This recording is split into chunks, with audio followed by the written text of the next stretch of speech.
Hi, Elaine here. Today I'll be sharing how to create a perfect iPhone mockup in Affinity Photo, including dealing with that pesky notch.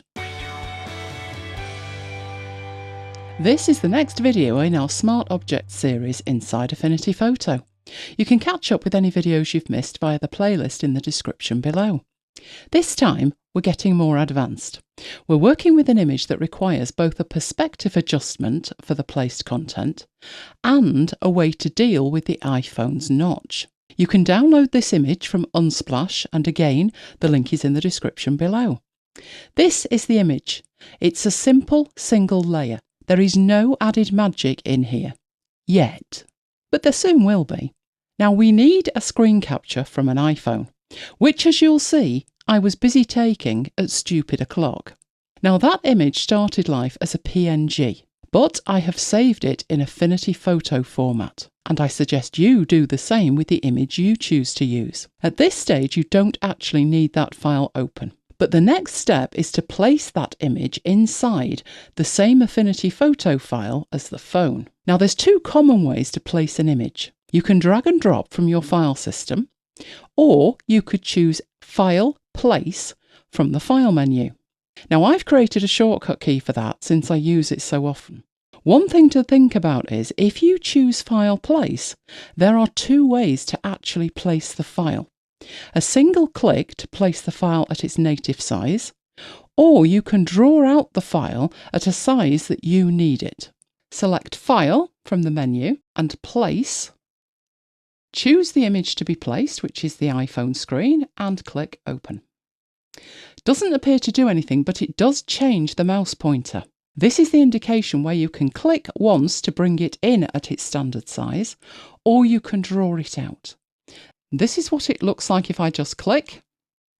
I'll now undo that and show you what it looks like if you draw it out. So back to File and Place. Choose the same image, click Open, and this time I'm drawing it out. Now just to point out a couple of things, I'll probably want to start with this image in about this location. But if we move across to the Layers panel, you can see it's actually an embedded file.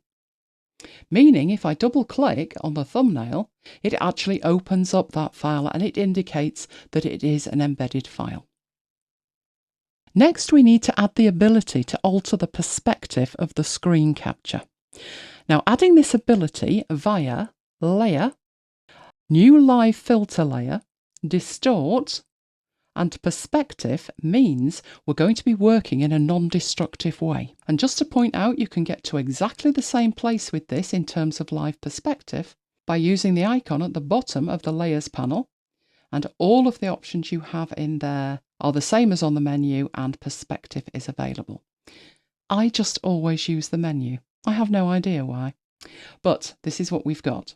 Once you have live perspective applied, you can move the corner points and it will change the perspective of the image. I'm going to just roughly place these. Obviously we have huge problems. The image that we're changing the perspective of has square corners, whereas the mock-up doesn't, but it's roughly in the right place.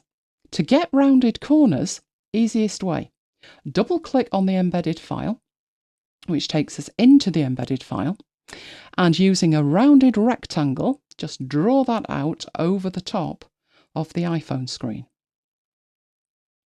Now I don't want to cut off the battery or the time, so I'm going to take it up a little bit. I don't even need to close this embedded file for this to work. Once I go back in, you can see I've now got the white rounded rectangle over the top. Not quite what we want yet. What I'm going to do in here is use the rounded rectangle as a mask. So if I drag my iPhone screen onto it, it will give me transparent corners by masking the image below. I think we do need to move that just a fraction. It's a little bit close to the battery icon. Let's go back and have a look at it now. Much improved. Now to finish off the placement of this, you can see you have this blue frame. That's indicating the original placement of that object. But I want to edit the perspective. So clicking on the perspective thumbnail, it goes back into live perspective. You can show the grid if you need to. I think in this situation it's probably easier without it. And what I'll do is zoom in. We can see the corner point, and I'm going to pull it out so it covers that white bit below. Then I need to do the same with the other 3 corners. So scrolling to them and just pulling that out so it actually covers it up. Pulling that one down, and finally this one here. And then zooming out with Command and 0 so I can see the whole mock-up. Clicking away, I can check it, and I don't have any white edges showing through, so that looks okay. I'm just going to check this corner, and yes, I think it was slightly out, so I could move that in a little bit.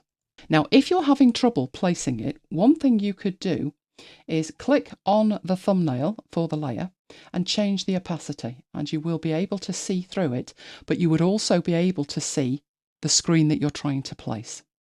But we now have it in the right place. Now, while it's in the right place, it certainly doesn't look as though it's part of the phone at the moment. To do that, we need to add some effects to it. So making sure I have that layer selected and going down to the FX button. From experience, I know I need 2 things in here. The first one is an outline, and I'm just going to make that 1 pixel. Just gives the edge a little bit of definition. But the thing that will make the biggest difference is applying an inner shadow to it. So clicking the box to turn it on, and then the settings that I want for this is a radius of 16 points. I'm leaving the offset set to 0 at the moment, and an intensity at the bottom of 20%. Now what that's done is make it look like the screen is sat inside the phone rather than being placed on the top of it. So zooming in to have a look at that. Now the offset is very much personal preference with this image. At the moment we have shadow on the lower edge and we have shadow on the upper edge. If we change the offset, you get a completely different effect. So let's crank that up quite a bit. That has taken it away from the lower right hand edge, but added a lot more to the upper left. So very much personal preference here. I've decided I'm going to leave that set to nothing, and that way it's a little bit more even. And that's the effects added to it. So back to seeing the entire image and moving on. Because at the moment, so far so good, but we have a glaring problem. And that glaring problem is, if I just turn off the screen capture, we can see there that the original image had a notch in it. Now you may think, well, go in and edit the image. Just like I masked off the corners, I could go in and edit that. Not all notches are the same size. That way would actually be quite difficult. It would involve far too much trial and error for my liking. There is a much easier way, and that is to use the white screen area in the original image. Making sure that that layer is selected, I'm going to go up to Select and down to Select Sampled Colour. Initially, I wouldn't like to say what colour it's sampled. It hasn't got the background and it hasn't got the white either, and they're the predominant colours. But it doesn't matter. Because the white is so clear and so glaringly obvious, all I actually need to do in here is to click anywhere on the white screen, and that will automatically select it.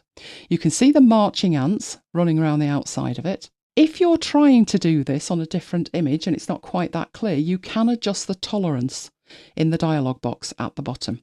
The 15% I've got set here is working well, so I'm just going to hit apply. And I now have a selection. You could do this either way, but I'm going to turn back on the iPhone. That shows you that it has indicated here where the notch should be.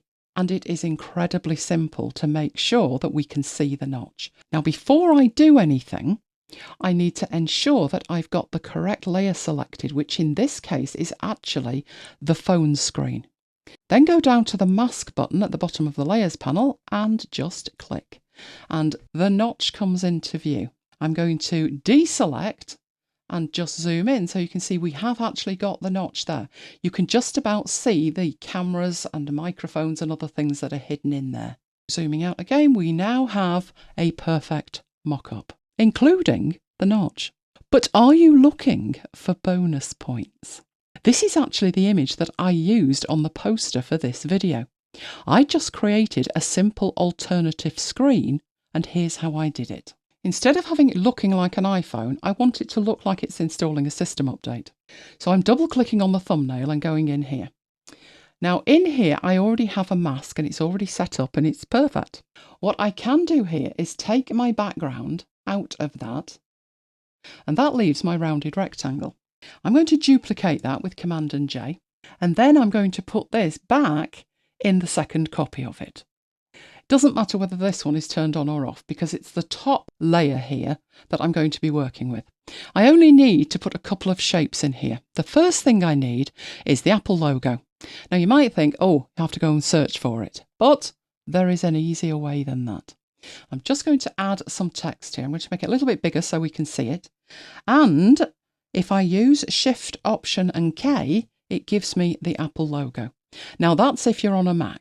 If you're not, I'll put a link in the description to a vector version of that logo. And this needs to be about, oh, I'm almost right, 430 points. And I'm going to put this a little bit higher here. Want it in the middle, but a little bit higher. So I will put it there at 440. The other thing that I put on my poster was I used the rounded rectangle and I drew out a progress bar. It had a black background, and if we zoom in a little bit to it, I rounded it as far as it would go. It was actually 500 pixels by 18. And then I needed another one, which I will scale by copying this one. So I'm holding the Option key down and creating a copy. And this one needed to be 320 by 14. And this one needed to be white. Then I placed it over the top of that one and moved it to the left a little bit so it looked like a progress bar. And I grouped those together just for placement purposes. So these two at the top, Command and G, they are now in a group. And that is my progress bar. So making sure that that is actually in the middle. Command and 0 to see the whole thing. And now remember, we're working in the embedded file. If we go back to the original file, we now have the screen that was on my poster. I did do one extra step, and the extra step I took was to isolate the phone from the background. This is the one we've worked on today, but this is what this looks like in my completed file. And the final thing I did with this was then to take it into Affinity Designer, and to accommodate the text on the poster, I rotated it slightly. Selecting it in the Layers panel, and you can see the rotation handle, and that is how I rotated it. Let's have a quick recap. We started off with a free stock image. It was not Smart Object enabled in any way at all.